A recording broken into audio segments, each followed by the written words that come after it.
Okay, so for today's video, I am in a car park on an anonymous industrial estate somewhere in Devon. There is stuff falling out of trees. I'm parked right under about five different trees, and I've got leaves and twigs and I guess conkers or nuts or whatever the hell they are hitting my car. So if you hear any weird noises, that's what it is. I can't do anything about it. So today's video, I want to do one about why democracy in the West, not just the UK, but really the West itself, feels broken, and also why people have just stopped believing in it. Now, I think it's part of the great disillusionment that we've got with politics and process. I mean, let's be honest, people don't believe in politics anymore. And I know from recent experience, we certainly don't trust the parties, the leaders that we put on pedestals, or even the idea, I guess, anymore that voting even changes anything. And who can blame us? Every election feels the same. It's full of promises that turn out to be empty. They vanish the minute the votes are counted. We're told that democracy means freedom, that it means choice, that it means accountability. But what we actually get is corruption almost every single, in fact, every single time.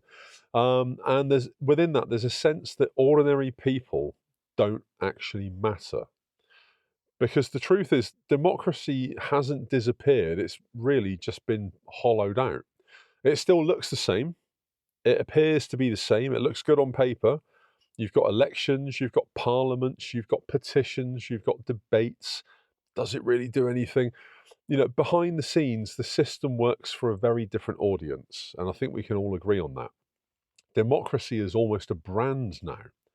Once upon a time, democracy was about power to the people. It should be about power to the people.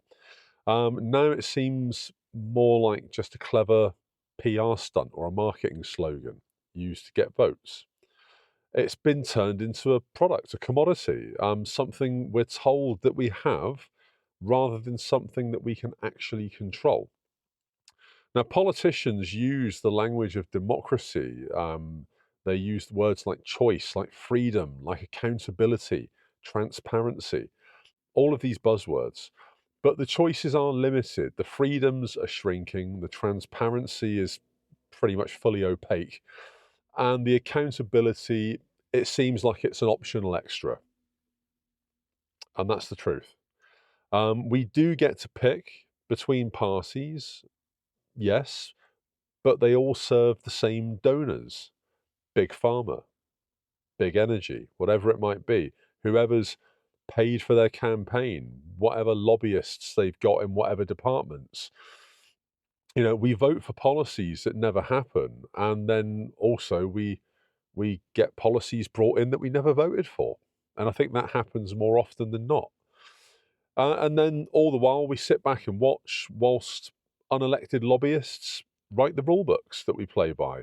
It's basically democracy by design, not democracy by the people. What would Plato think of that? It's part of the voter fatigue era.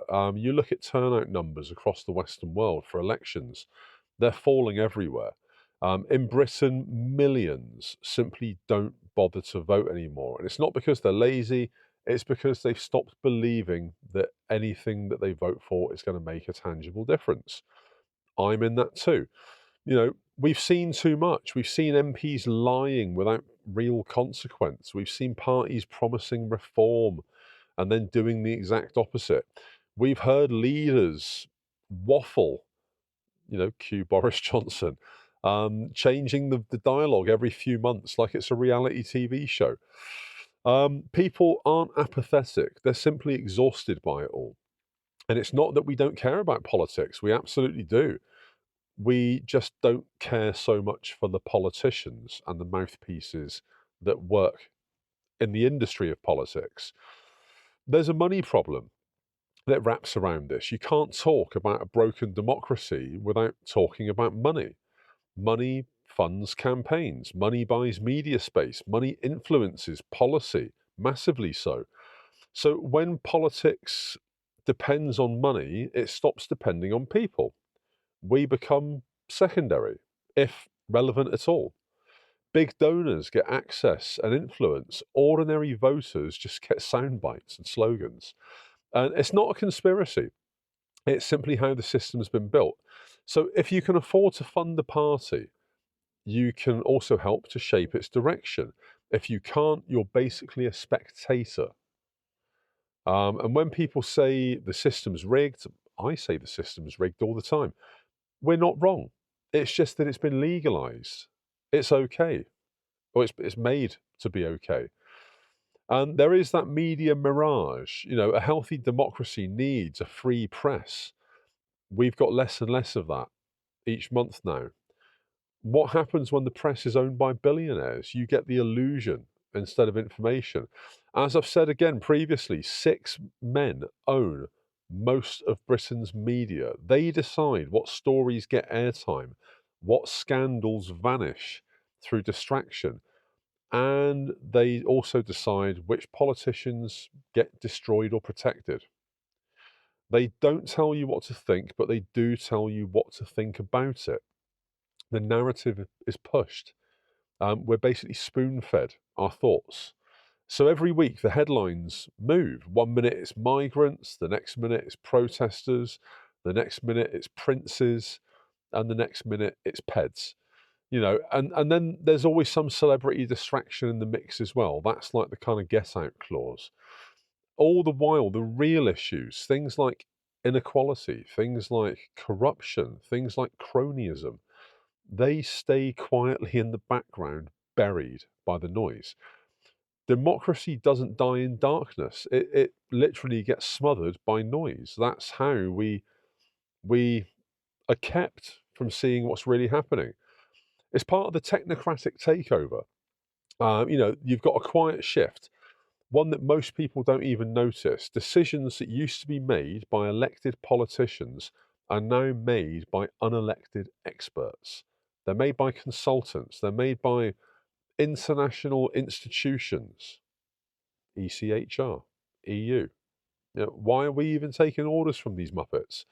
There's no reason other than economic policy. It's written in boardrooms. Regulations are decided elsewhere, not even in the UK. They're set by global committees, by public contracts, and they're all managed by private firms that are private firms run by friends of friends, you know, your squash buddy, your golfing partner, your partner's brother, that kind of thing. And you know, it feels like even when you vote, you're really voting for a manager, a mouthpiece, not an actual leader. And I think the UK could take a lot from other countries on this, especially America. Sadly, America. I think America, despite what people may say about Donald Trump, despite the reservations that people had about him the first time, I mean, by God, I think the second time he's absolutely crushing it. We should be so lucky. That's all I can say about that. We should be so lucky. If only we had somebody for our leadership right now, like Donald Trump. You know, the system has become so complex over here that no single government is actually capable of running it. And that's the point. When the power is everywhere, it's also nowhere. So nobody's responsible. And that's the point, you know, because they want the power distributed thinly. That way, no one person or one entity is solely responsible for it. And we are told that the internet would make democracy stronger, that everybody would have a voice, that everybody would hold power to account. Sounded fabulous. It hasn't worked out like that. I think we can all agree it's not like that. Instead of empowering the people, it's turned politics into a circus. Algorithms reward outrage over truth, disinformation, misinformation, malinformation, whatever you want to call it. It spreads faster than fact. Everybody's stuck shouting over each other. It's not even a public debate anymore. It's basically a content contest. And the people that are benefiting the most from all this chaos, they're the same elites that we thought we were challenging. They're the ones that are winning. And it's not just Britain either. This disillusionment is everywhere. Not so much now in the US, certainly though in France, Italy, Canada, Australia, they're all feeling it. So people see corruption, incompetence, and also arrogance at the top. And again, you've only got to look at what's happening with Sadiq Khan. He did a interview. It was like Prime Minister's questions or something, but the the mayor was there. He got asked about the gangs. Did he acknowledge that there was an issue with gangs in London? And the lady that asked the question spelt it out. So anybody could have understood it. And he literally stood there barefaced and failed to acknowledge that there was even a problem or that he even understood what the gangs were. The arrogance of that man is another level, an absolute another level. And I think Ant Middleton is right.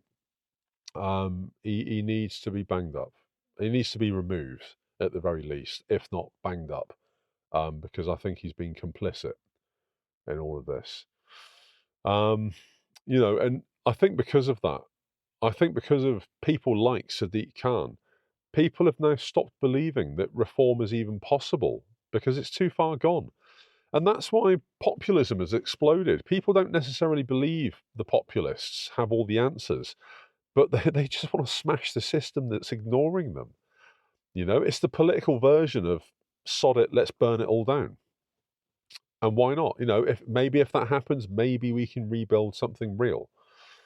I think there's an irony here. I think democracy doesn't actually work anymore because of elections. I think it works because people believe in elections, but it only functions if the losers accept defeat and the winners govern fairly, which, let's face it, never happens. When that trust collapses, so does the social contract. People start thinking, well, what's the point? They're all the same anyway. That's what I think.